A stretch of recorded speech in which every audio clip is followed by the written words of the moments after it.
Hello, this is the live for the day one Chaos to Confidence. I have never done one of these on Facebook before, so I'm really hoping it's working.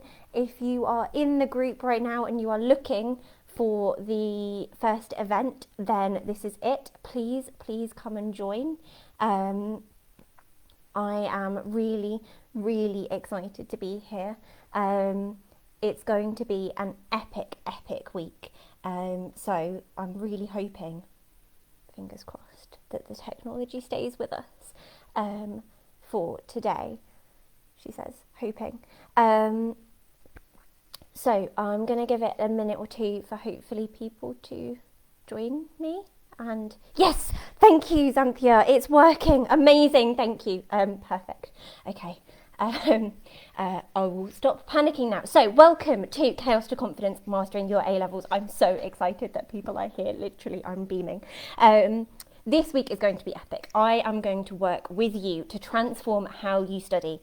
We are going to remove your overwhelm and we are going to build your success.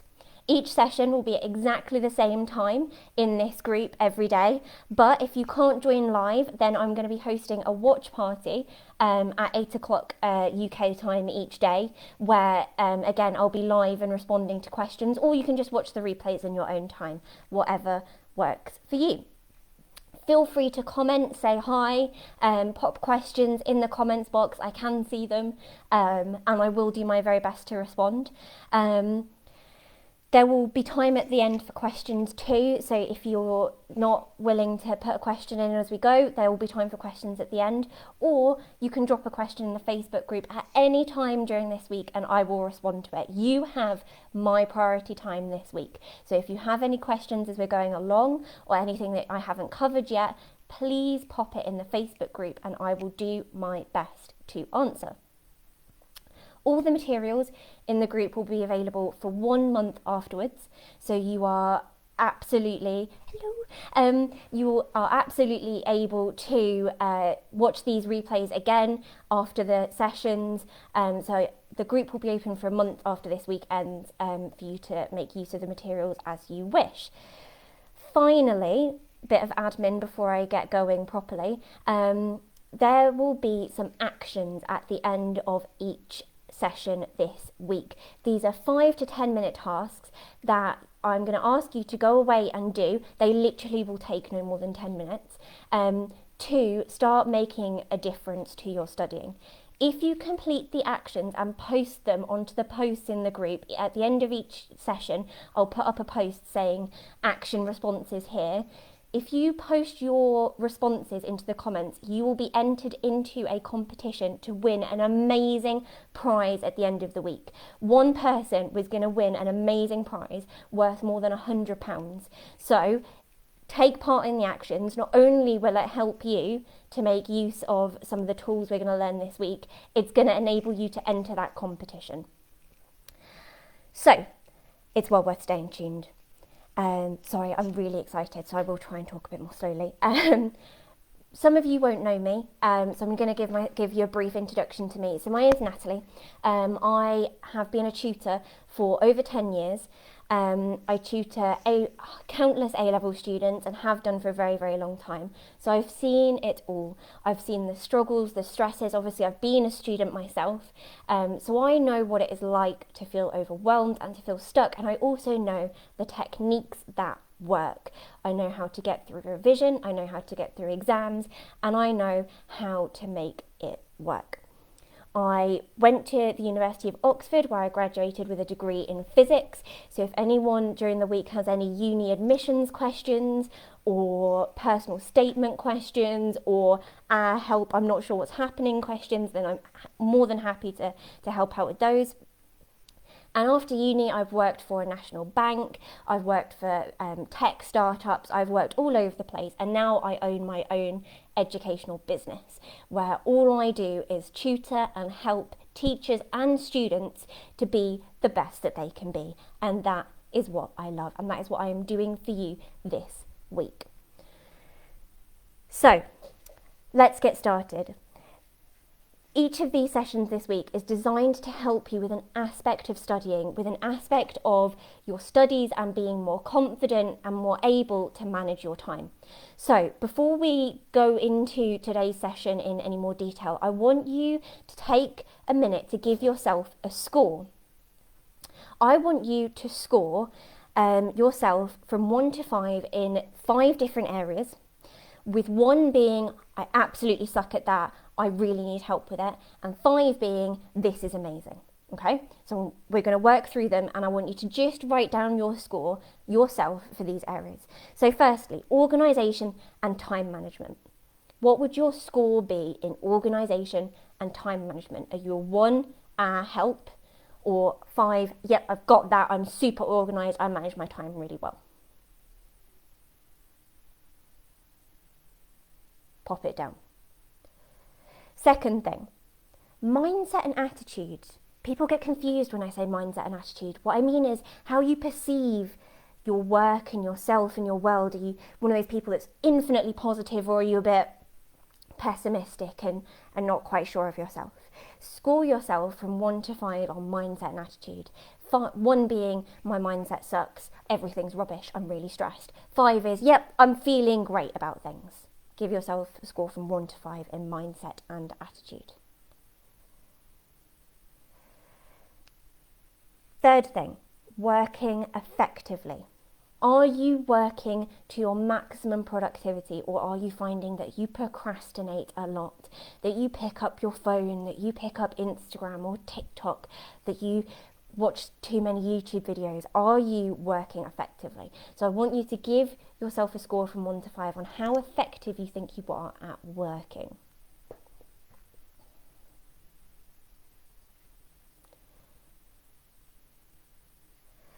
The fourth thing is revision. Now, I know that some of you might not be at the point of revision yet, but hopefully we've all had some experience of a mock test or a classroom-based test. How are you like at revision? Again, 1 is I'm absolutely rubbish, 5 is I'm amazing, or you're somewhere in between. So give yourself a score for revision. And the 5th area I want you to score yourself on is a work-life balance. Everyone needs a work-life balance.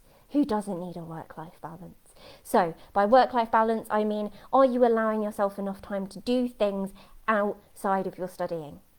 1 is, nope, I feel like I'm a robot, all I have time to do is study. 5 is, yes, I have an active social life and I love going out and doing all my different activities and I get my studies done.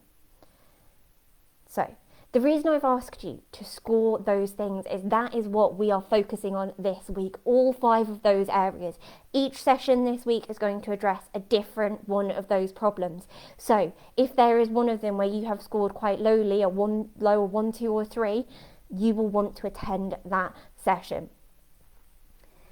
Today is all about organisation and time management. So if you scored low on that one, this is going to be for you. I call today too much to do in too little time, and it's a classic problem.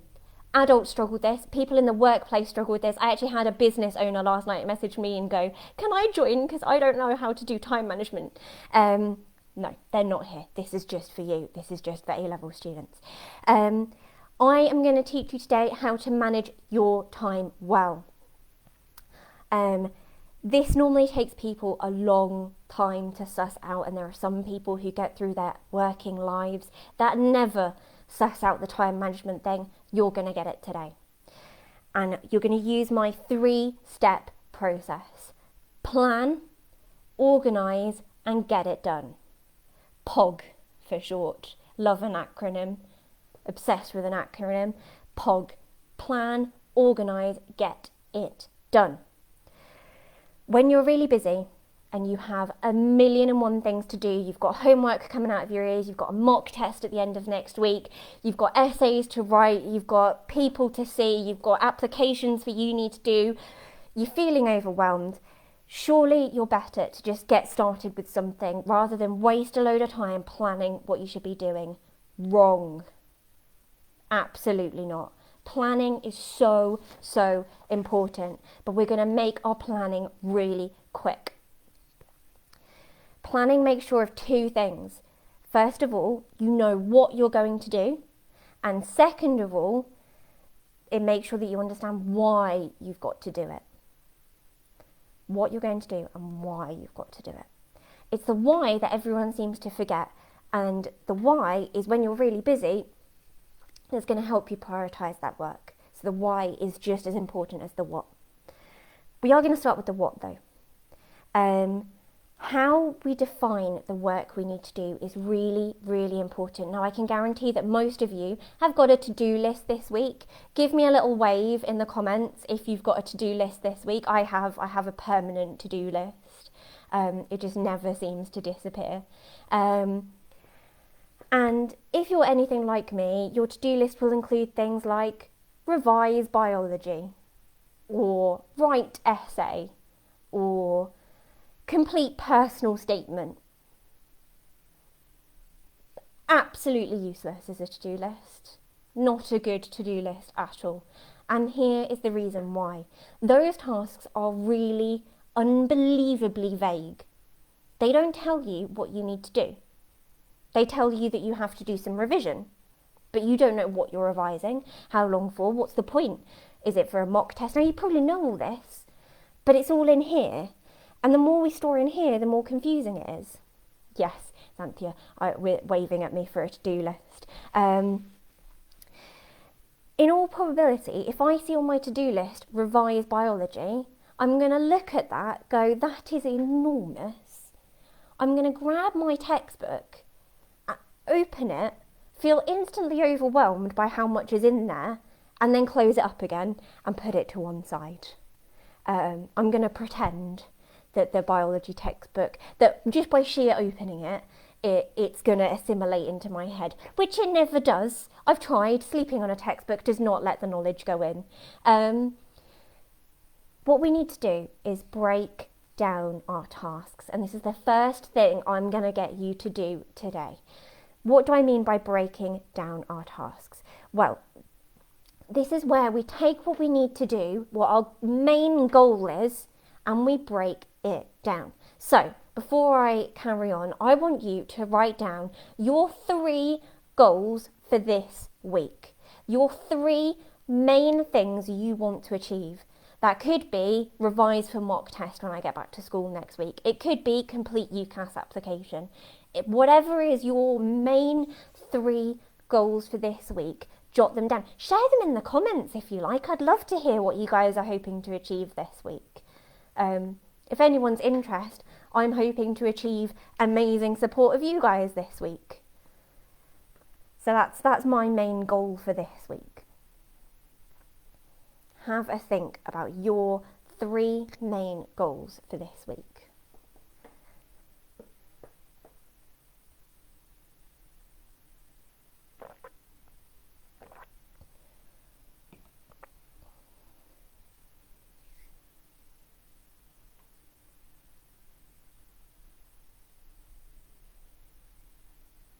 If I'm looking away, it's because I'm doing it too. So, hopefully we've written down some main goals for this week. We're now going to break those down because those are way too big. Way too big. Those are our end goals. To achieve those goals, we are going to have small tasks to do to get to that end goal.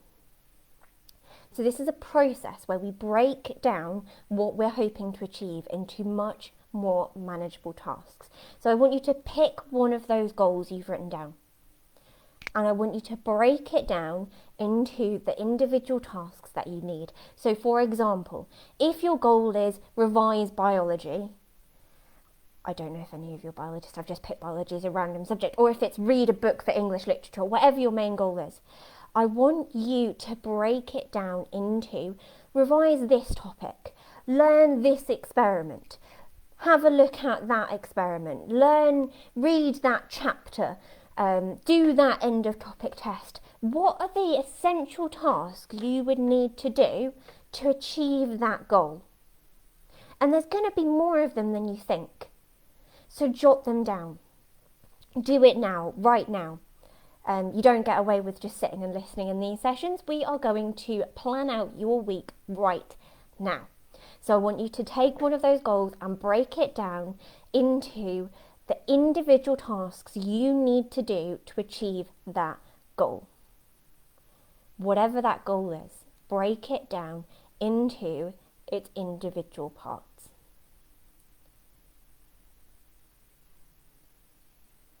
If you're struggling, give me a shout in the comments, and I will give you a lending hand. Don't be afraid to go into too much detail. Get it all down there on the page. Break it all down into its individual parts.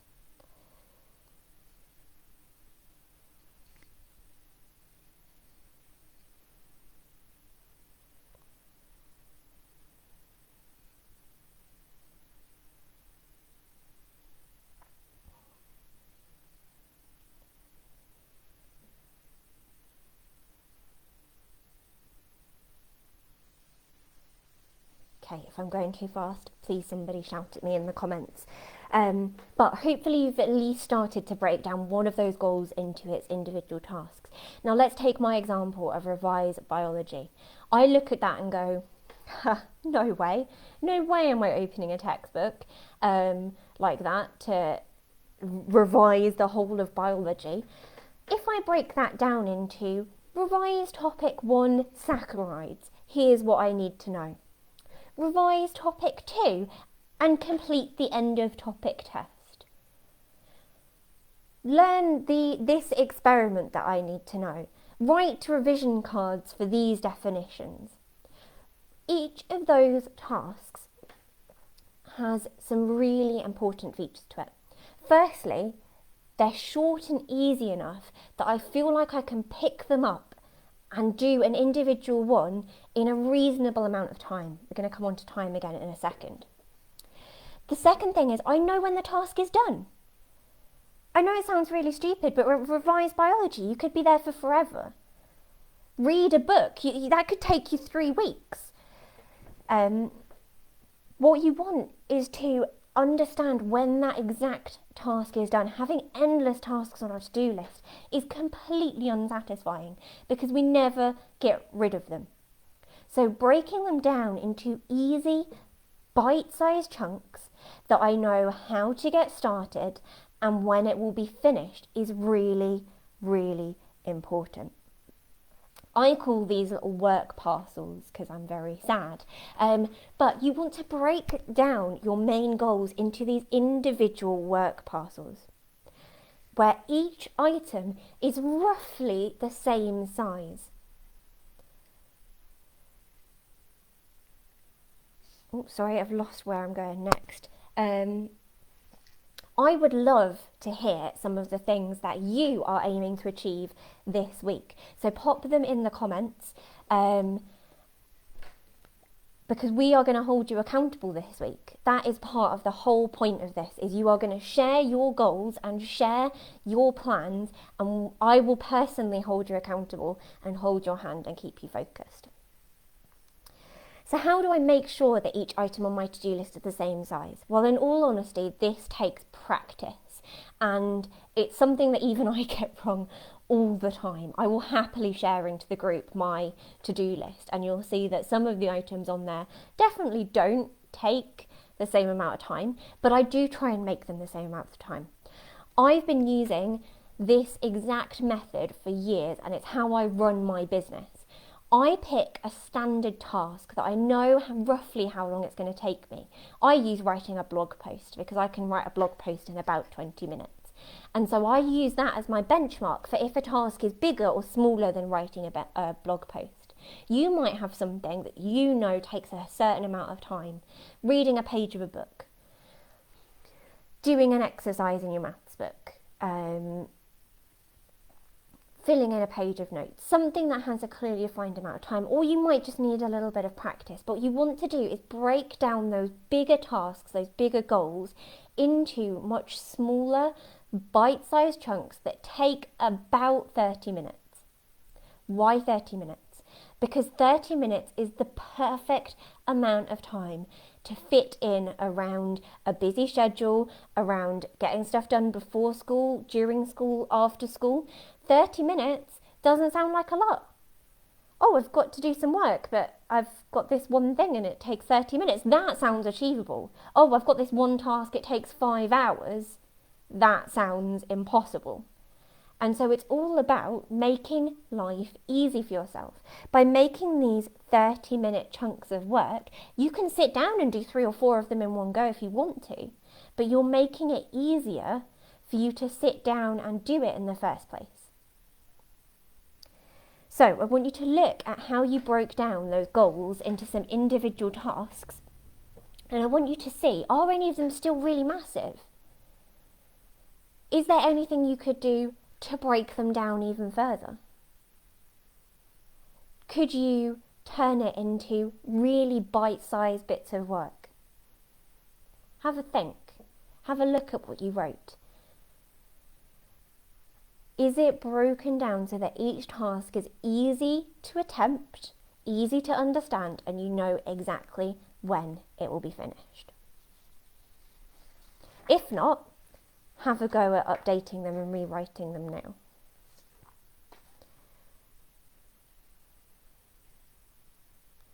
Now, by doing this, we can also incorporate the why into our tasks.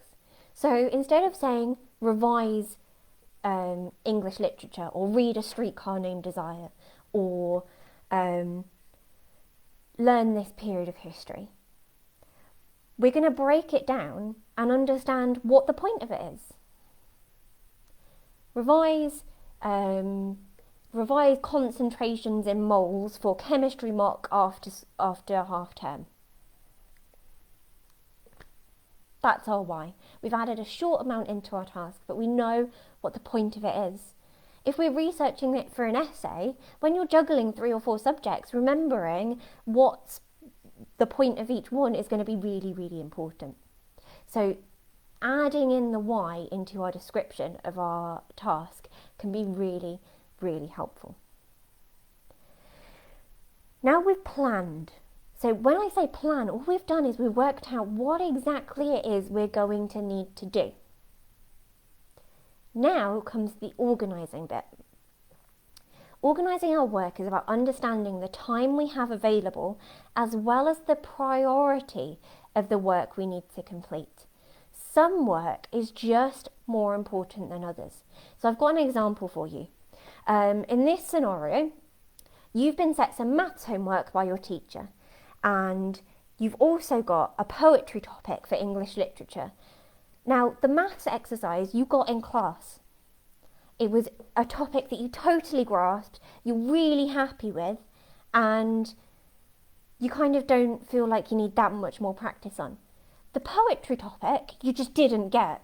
There's no massive set homework on it, you just really didn't understand it. Which bit are you going to do first?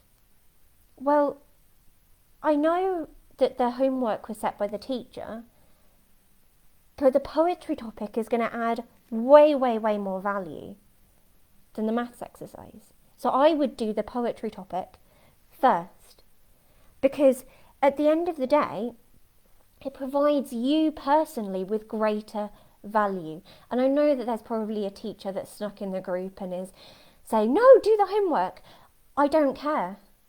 Because it's really, really important that when you are busy and you are studying for A-levels, your time should be attributed to the task that gives you the greatest value. And if that is prioritising understanding something from a lesson before completing a set of questions on something else that you feel totally comfortable with, then do it. As human beings, we get really tempted to do the stuff we're already good at because it makes us feel good. It makes us feel happy. However, it's not going to be as helpful to you in the long run as understanding the topic you didn't get in class. Because if you leave that English task and you run out of time to do it, and you don't cover it and you move on in class, it could be 18 months before you study that again. And by the time you get to revision, you're not going to have time to fully understand it. So make sure that you are using that value add to understand what you should be doing next. Prioritize the work that you have to do based on how important it is to you and to what you are trying to achieve. If you have got a mock coming up in one subject and you are really, really nervous about it because you didn't understand everything in the class, and you've got some other subjects that aren't having mocks, prioritize that work. It doesn't mean you can't prioritize the others later. It's all about knowing where to put your time. Completing the most important things, the most valuable things, will save you an enormous amount of stress later. And by breaking it down into those 30-minute chunks, it means, yes, you're going to be studying the topic that you don't understand as well. Yes, that doesn't provide you with that lovely, happy feeling of, oh, hey, I got this. But it does mean that you will eventually get that feeling. And it's better to get it now than to wait months and get it eventually. The other thing we need to do when organising is have a good way of keeping track of our work. So I would love to hear in the comments how you keep track of your work right now, whether you use a diary, pen and paper, notes app on your phone, whether you've got a school planner app, or however you keep track of your work right now. Have a think. Does it work for you? And if it does, amazing. Keep using it. But if it doesn't, and you're finding it really hard to keep on top of everything that you've got, then perhaps consider finding another way to keep your work organised.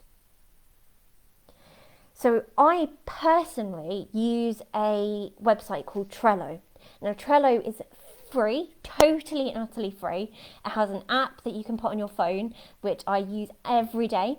And in Trello, you can organise all your tasks on these little imaginary cards, and you can order them around and shuffle them around. And I will share my Trello board into the Facebook group so you can see how I organise my to-do list. Please don't laugh at some of the ridiculous things that are on there. But Trello is a really powerful way of organising your work. You can set deadlines on it, you can set reminders for things on it, you can move things around on it, you can have different columns for different days. It's absolutely awesome for getting your work organised. It's massively easy to organise your week, to organise by subject. You can go crazy and nuts and have colour codes and all kinds of things going on there. I like to keep it simple personally. I get too overwhelmed if it gets too colourful.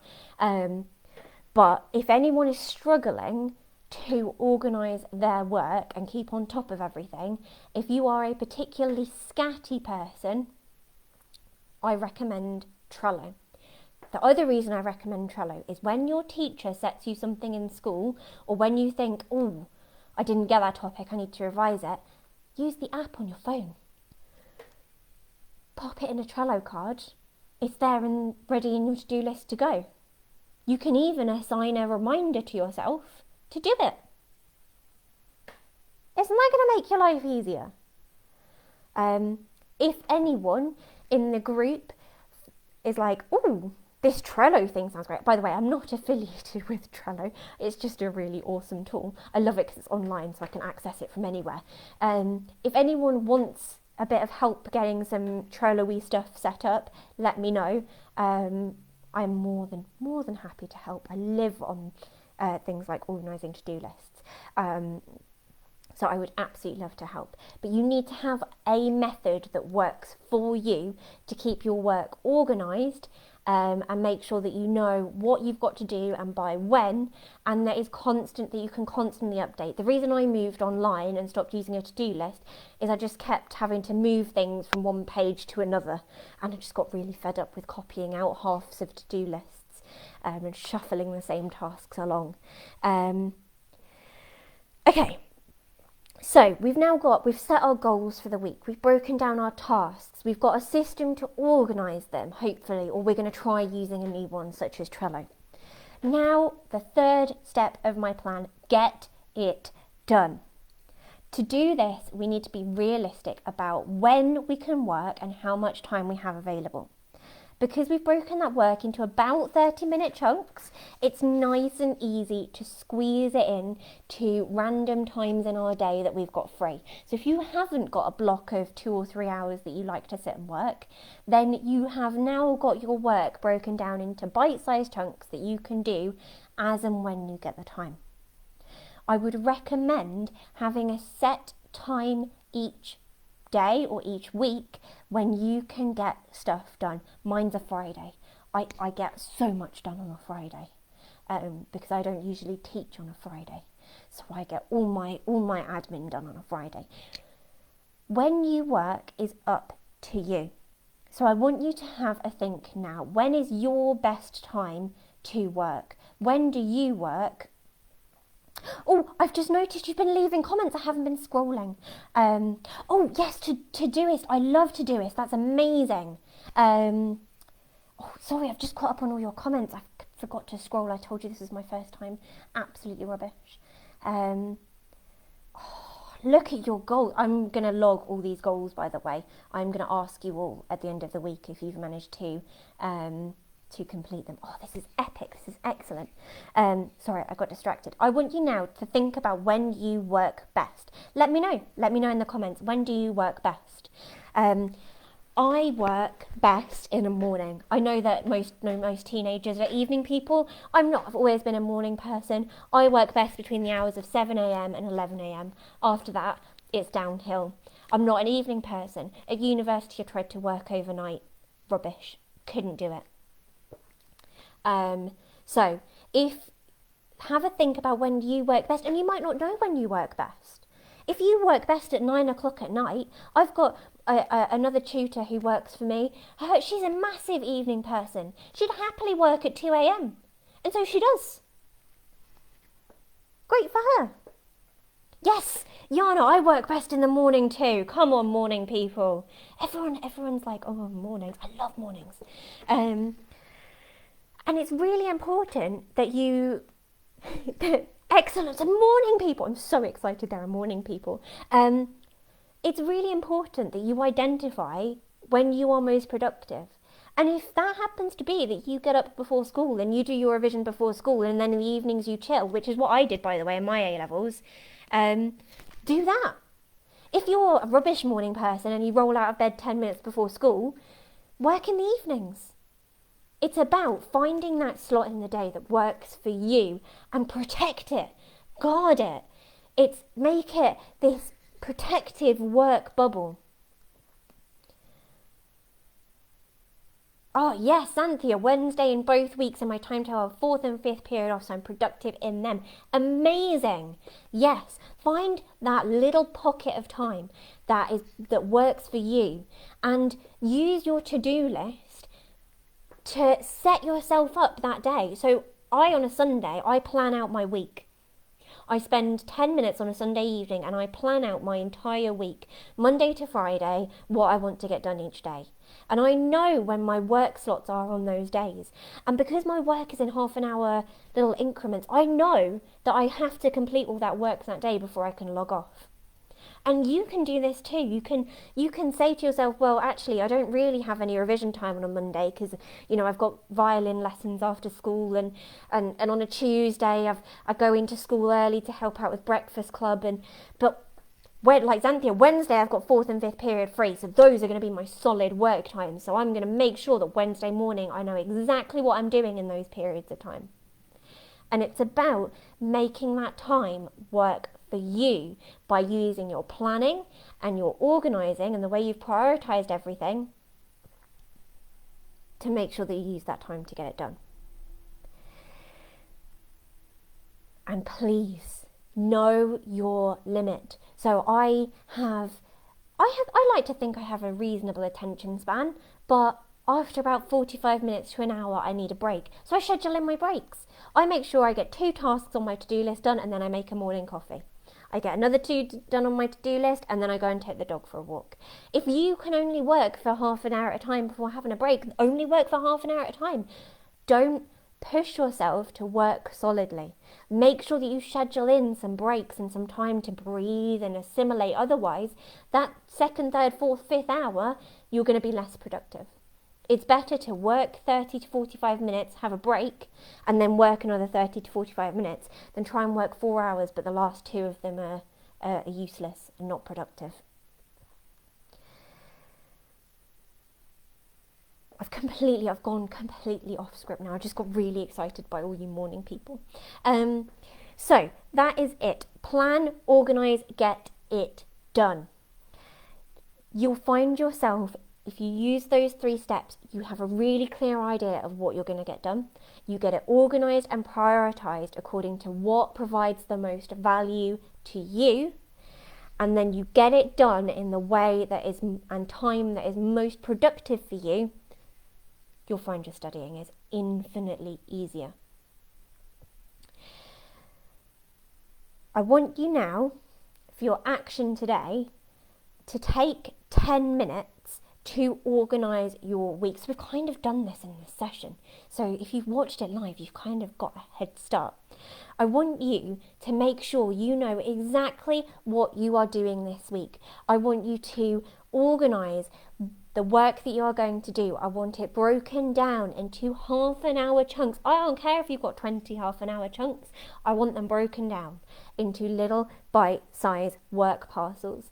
And I want you to share that in the group. So straight after this video, I'm going to put up a post saying day 1 action post. I want you to add a screenshot, a photo, a comment into the comments on that post to enter the competition.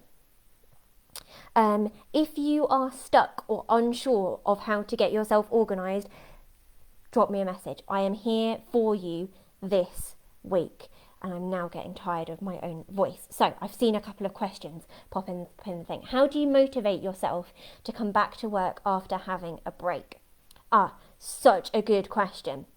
I set a timer for my breaks. So on my phone, which is allowed with me on breaks and is not allowed with me on work time, I set a 15-minute timer. I'm allowed to do whatever I like in that 15-minute break. I can read all the Instagram posts I like. I can make myself a cup of tea. I can have a snack. I can wander around and do whatever I like. And as soon as that timer goes off, I go back to my laptop and I already have ready on my Trello board, the next thing I want to do. So the way I get myself back into work is by telling myself that the only way I can have that break is knowing that when the timer goes off, I can go back to it. And it is honestly training. It's practice. And the first time I did it, I was useless. I brought my phone back with me and I scrolled through like another 20 minutes worth of Instagram posts, most of which were rubbish. But I now, end of break, phone goes down, laptop on, get yourself working. And again, knowing that I've only got 45 minutes before I can go and have another break. So it's just being realistic. Xanthia, I struggle with giving myself a certain amount of time to do a task, because if I fail to complete it within that time limit, I feel so behind and struggle to find motivation to do anything else. Oh, classic, Xanthia. Yes, I'm the same. It's that feeling of failure if it takes longer than you anticipated. So, part of this is practicing breaking up your work, which is really hard. I'm not going to lie. It is really hard to break it down, and it will come with practice and time. So do please persist at it. It's not instantly easy. Some things you're like, yes, that's obviously going to take 10 minutes. I would say be strict with yourself. It feels like you're behind, but you're not. If you cannot get it done in the amount of time you wanted, then either you tried to do too much, which is probably more likely, or you're not as quick as you thought you were, and that's also okay. So what I do this, I used to do this a lot when I first started using this method, is I would try and do a task that would take an hour and a half in half an hour, and then I'd get half an hour in and go, oh, well that was a bit rubbish. So what I did was I wrote down where I got to and I put it on my to-do list for the next day, and I just moved on, because otherwise you spend 3 hours doing that one task and then not doing all the other work that you needed to get done that day. So it's called time boxing. It's used in a lot of companies and small businesses, time boxing, where you limit yourself. You say, I only have 30 minutes to work on this task, and then move on and allocate another 30 minutes later in the day to getting further progress. And I know that sounds really stupid, and if you're like me, you've got this innate need to complete things once you've started, but you have to train yourself, otherwise you get behind in everything else. And you have to ask yourself, is finishing that one task more important than the other three that it's going to take time up from? If the answer is yes, then feel free to finish it. But the answer is probably no. You've got the other stuff you need to do as well. And Xanthi, you're going to find that mindset thing tomorrow really helpful, because tomorrow we're going to be talking about perspective and mindsets, and that's really going to help with that feeling of not feeling like you're completing things in time. Oh, I love the Focus app where you grow your own virtual garden. Xanthia, highly recommend. Good recommendations, Xanthia. I would say I apologise if I pronounce anyone's names wrong. I'm rubbish with names. It's a classic teacher trait. Amazing. So, plan, organise, get it done. We are all going to go away now, if we haven't already during this session, and plan our weeks out. I'm going to share mine on the group as well, so you'll be able to see. I'm going to pop the Facebook post. I would love, love, love to see your plans. Please, if you've got any more questions, pop them in the comments now, because that's all I'm going to be doing now for the rest of this session, is answering your questions. Sonia, I find it hard to actually sit down and start working in the first place and procrastinate, so I don't have enough time to get my work done, but I end up having to stay late. Amazing. Okay, well, not amazing, but good point. So we are actually going to cover this on Wednesday, breaking procrastination. And building good study habits. So, Sonia, you're going to want to tune in for that on Wednesday. But my short answer is that you need to, create the right environment for you to work. So if that means putting away distractions, do that. Secondly, make sure that you know what you're starting with. So if you feel like you've got 20 things to do and you're not quite sure which one to start with, that can feel overwhelming. And often, when we feel overwhelmed by how much we've got to do, we immediately look for something to procrastinate and distract us from it. So it's about making sure that you know what you're supposed to be doing and that you know that you can achieve it in that time. So environment, know what you're wanting to achieve, make it manageable and easy for yourself. And the third thing, which we're going to talk all about on Wednesday, is triggers. So your trigger for coming home from school right now is to sit down, feel stuck and procrastinate. And when we talk about habits on Wednesday, I'm obsessed with habits. I love the science behind habits. On Wednesday, we are going to look at how you turn that trigger of coming in from school and sitting down, how we turn that trigger from, I don't know what to, I'll go and watch YouTube, or I'll go and procrastinate or do something else. How we turn that into, I am going to sit down and get working.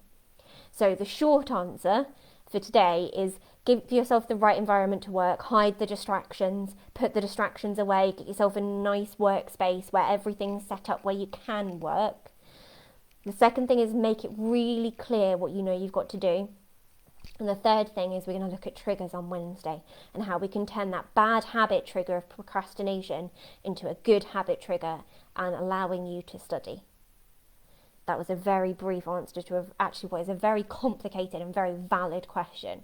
So I might not have totally helped, but there will be more to follow on that, I promise.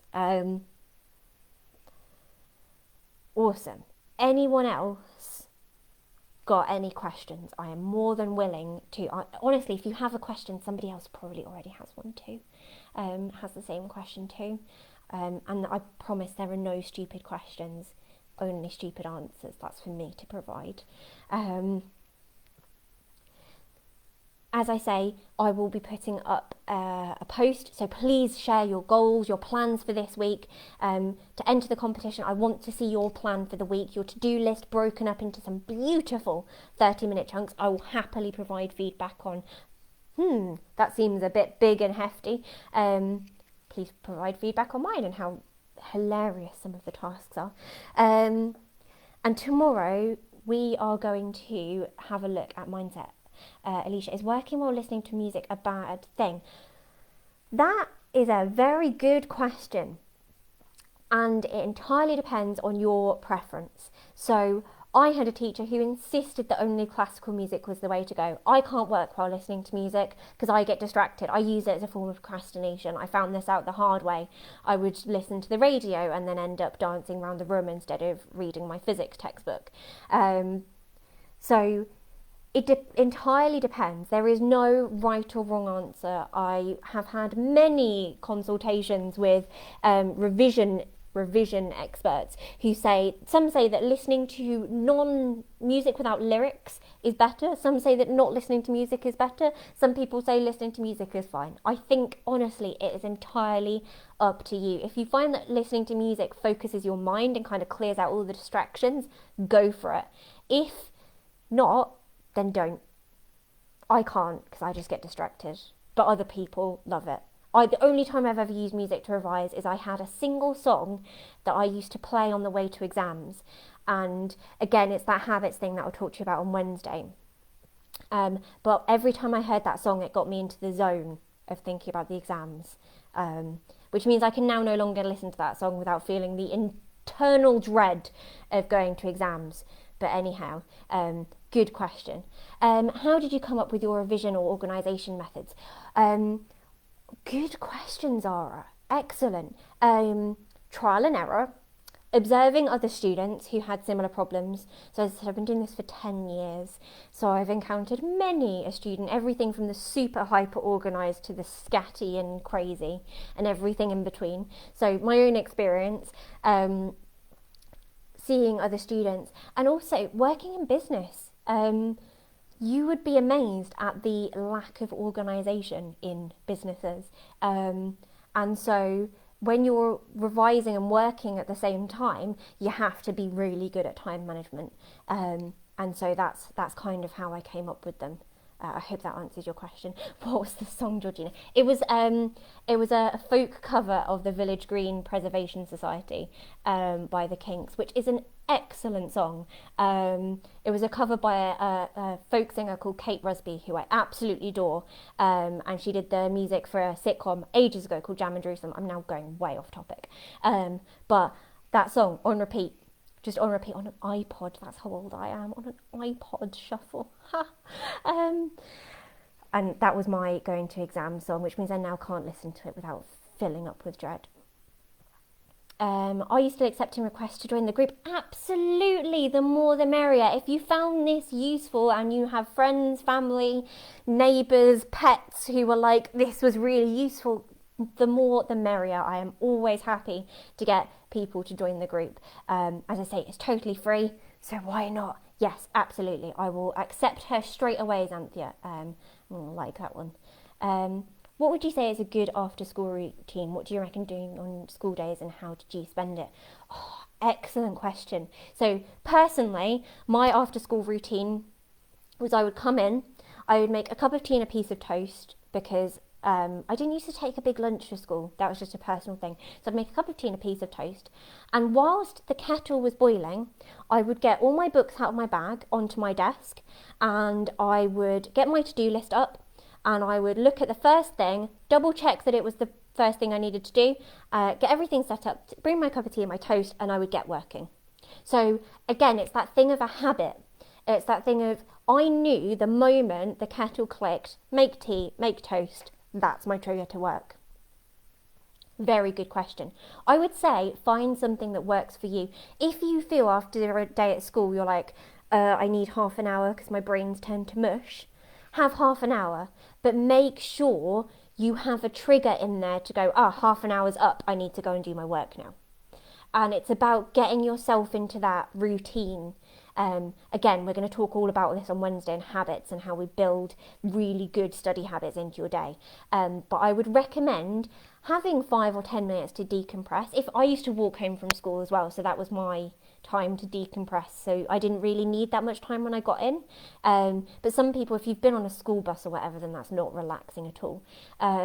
So take whatever time you need to come in and decompress, but have some kind of right, I'm going to make a cup of tea now and go and do my work, or I'm going to make myself a squash and go and do some work, or I'm going to grab a snack, and that's my cue to go and get some work done.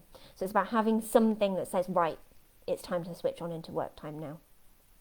I hope that helps. Give me a shout if it doesn't. How do you use free periods most effectively, as well as how do you break a procrastination habit? Okay, so loving, everyone's got a procrastination habit. It's so easy nowadays, isn't it? So easy to go, well, I'll just watch YouTube and pick up this, that and the other. Netflix is hideous for procrastination. How do you use free periods most effectively? It depends how you like to work. Now, there is such a thing as a social worker, not a social worker as in somebody that helps out younger people, but I mean people that like to work around other people. And if that's you, then go and find some other people who like working in that way too. I'm not that. I have to have like total in the zone, almost silence. But it's about finding the way that you work the best. If you find that the people you're hanging around with in free periods are chatting and distracting you, then you need to change your environment. It's also about, again, knowing exactly what you want to use that time for. If you're going into it and you're spending the first 10 minutes going, well, I've got all this work to do and I don't really know where to start, you're going to waste time not getting started, and you're going to distract yourself from getting started. So what I would suggest is going into that free period and spending some time earlier in the day, making sure you know exactly at the point that free period starts where you're going, so that making sure you've got the right environment and what you're going to be doing. And that way you've got less opportunity to distract yourself. Because if you've got a goal, my free period's an hour, I've got to get these 2 things done, off we go, you will go in with much greater focus. Hope that helps. As for the procrastination, that's coming on Wednesday. We are going to talk all about breaking procrastination habits. In fact, we're going to talk about using your procrastination habit to get you to study. How cool is that? When I have days off or weeks like half term, I'm good at planning my days. I have the whole day to work with. However, on school days, I only get back by 5 and I struggle to plan out the hours I have left after school. I end up starting at 9 and going to bed by 11, which is not enough time. How do you recommend a timetable for after school? Amazing. Okay, great question. So I recommend deciding that you have some dedicated time. Let's say you get back by 5 and you say, okay, I'm going to have half an hour off, but I'm going to work 5:30 till 7.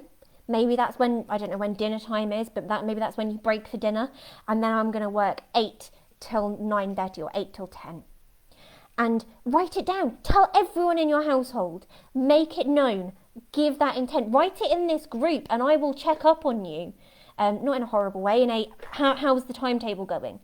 Set yourself out a timetable and break that work up into 30-minute chunks. So if you've only got half an hour here, an hour there, you know you're still going to achieve stuff in that half an hour. I used to have somebody tell me I can't get any work done because I haven't got a 5-hour slot. Who has a 5-hour slot free? Break it up so that even if you only get half an hour before dinner and then half an hour before that and then an hour before that, you're still getting all your work done. So set yourself that intention to work in that time. Make it really clear to everyone around you, this is my work time. And know exactly what you're going to do. And break it up into those 30-minute chunks. Because I mean it, 30 minutes is nothing. But you can achieve so much in 30 minutes. I wrote this entire session in 30 minutes. Not all the week, but this one session. So 30 minutes is a huge amount of time to get something done. So breaking it up is going to help you to get that done. Hopefully that helps. Give me a shout if it doesn't. I will happily go off on one. Do I recommend revision timetables? Great question, Sonia. Excellent question. Yes, I do. We're going to cover a revision on Thursday. I have a strategy called Little But Often. It's my own. I'm my own patented revision strategy. I do recommend revision timetables. However, I prefer to have a revision to-do list and prioritise it based on the one that I feel least confident in goes to the top. The one I feel, because I've seen people break revision timetables into, I need to do an hour of this and an hour of that and an hour of that. Rubbish. If you are weaker in one subject than another, then that subject needs more time. If there is a certain topic then that has got 12 subchapters and is horrendously complicated, then that topic needs more time. So by all means, if a revision timetable works for you, great. I personally used a revision to-do list. I used my little Trello board and I had all my little cards and I used to organise them in priority order and then just get them done bit by bit. So by all means, have a timetable, but make it work for you. Don't do an arbitrary an hour of each subject, because one subject you might think, I'm great at that. I just need to look over some definitions and I'll do those when I'm cooking dinner. I hope that helps. Would you recommend using free periods at school to just write notes on what I did the previous lesson and leaving homework for home? Oh, amazing question. Okay, we're going to talk about notes. I'm a maverick when it comes to notes. If you make notes in a class, don't write them up. Waste of time. Absolute waste of time. Instead of writing up notes, take the key points, because notes are useless for revision. I know this is going to cause massive backlash from some people. I do. I'm aware it's controversial. Notes, nobody revises from notes. Only people who find exams really bad revise from notes. I'm really sorry. Nobody I ever know who's done well in exams revises just from notes. Revision is all about taking the snapshots of knowledge and information. You do not need to revise in full sentences. The brain doesn't work like that. You need visual cues. So I would suggest using your free time to create revision materials for yourself, whether that's a summary, a poster, some revision cards. Again, I'm going to cover revision in so much depth in Thursday because I'm going to save you hours of time on revision, by the way. Time saving. I would recommend writing a summary of what you did. Maybe that's a 15-minute activity. Short, sharp, what are the key points? What do I need to know? Summarise your lesson, summarise what you learnt, and then get on with your homework or your exam practice or your revision. Don't waste hours copying up notes. It's not helpful. Summarise those notes into a paragraph or some bullet points or a poster. I'm dead set against using notes. I'm aware this is going to trigger some people to come back at me, and that's okay. Hope that helps. By all means, use free periods for whatever you feel is the most important thing to get done there and then. That would be my advice. Awesome.